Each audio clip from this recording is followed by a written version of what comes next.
Hello, നമുക്ക് salary കിട്ടുമ്പോൾ നമ്മൾ സമ്പാദിക്കുന്നുണ്ടോ? വലിയ സാലറി ഉള്ളവനും ചെറിയ സാലറി ഉള്ളവനും സമ്പാദിക്കാൻ കഴിയുന്നുണ്ടോ? വലിയ സാലറി ഉള്ളവർ മാസം അവസാനം എത്തുന്നതിന് മുന്നേ തന്നെ പോക്കറ്റ് കാലിയാവുന്ന ആളുകളെ എനിക്കറിയാം.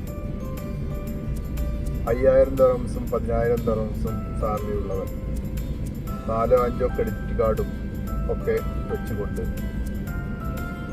വളരെ ബുദ്ധിമുട്ടിൽ ജീവിക്കുന്ന ആളുകളെ അറിയാം.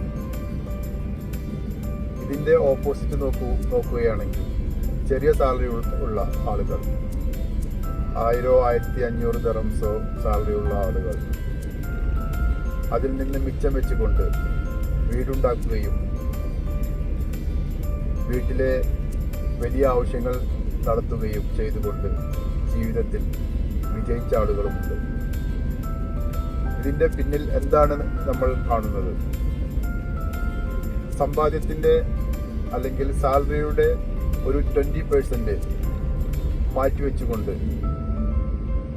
അത് നാളുകളാവുമ്പോൾ, കൊല്ലങ്ങളാവുമ്പോൾ അത് വലിയൊരു സംഖ്യയാവുകയും വലിയൊരു ആവശ്യത്തിനായി വിനിയോഗിക്കുകയും ചെയ്യുന്നു. എന്നാൽ വലിയ സാലറി ഉള്ളവർ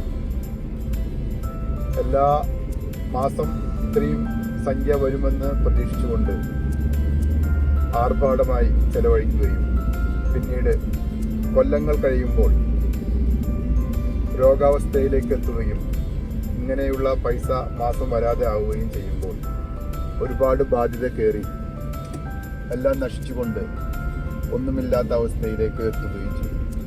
അപ്പോൾ നമ്മൾ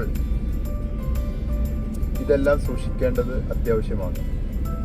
ഒരുപാട് നമ്മൾ കേൾക്കുന്നുണ്ട് സമ്പാദ്യശീലം വർദ്ധിപ്പിക്കുക എന്നുള്ള വീഡിയോകളും, അതിൻ്റെ ഒരു കുറവുമില്ല. പക്ഷേ കുറേ ആളുകൾ, എല്ലാവരും അല്ല ഞാൻ പറയുന്നത്, കുറേ ആളുകൾ ഇപ്പോഴും സമ്പാദ്യത്തിനെ കുറിച്ച് ചിന്തിക്കുന്നു പോലുമില്ല. അതുകൊണ്ട് സമ്പാദ്യത്തെക്കുറിച്ച് ചിന്തിച്ചില്ലെങ്കിൽ നമ്മുടെ ഭാവി ഒരിക്കലും നല്ലതാവുകയില്ല. സമ്പാദ്യമില്ലെങ്കിൽ അത് നമ്മുടെ ആരോഗ്യത്തെ നശിപ്പിക്കും. എങ്ങനെ? പൈസ ഇല്ലെങ്കിൽ നമ്മൾക്ക് മാനസികമായി നമ്മൾ തളരുകയും നമ്മുടെ ആരോഗ്യം നഷ്ടപ്പെടുകയും അതുവഴി നമുക്ക് ജോലിയെടുക്കാതെ കഴിയാതെ വരികയും പിന്നെ നമ്മൾ പെട്ടെന്ന് തന്നെ വാർദ്ധക്യത്തിലേക്ക് പോവുകയും അസുഖങ്ങൾ വരികയും ചെയ്യും.